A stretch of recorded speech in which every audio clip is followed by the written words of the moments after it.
আসলে কথায় আছে লোভে পাপ পাপে মৃত্যু। সেই জিনিসটা এই লোকটার সাথেই ঘটলো।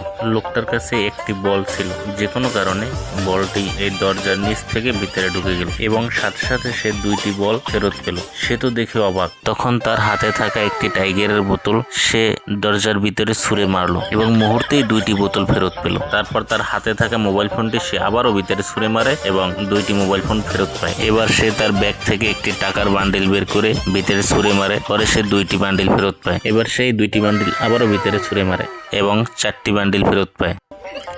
সে সব টাকাগুলো হাতে নেয় এবং খুব খুশি হয়ে যায়। সমস্যাটা এখনই ঘটে যখন সে তার সাথে থাকা সবকিছু এক এক করে ভিতরে ছুঁড়ে মারে। দেখুন, তার হাতে থাকা ঘড়ি, মোবাইল, জুতো সব ভিতরে ঢুকিয়ে দিল। এমনকি তার পায়ে থাকা জুতোও ভিতরে ছুঁড়ে মারে। কিন্তু তখনই এই গেটটা লক হয়ে যায় আর সে সব কিছু হারায়। বন্ধুরা, বেশি লোভ করা ভালো না।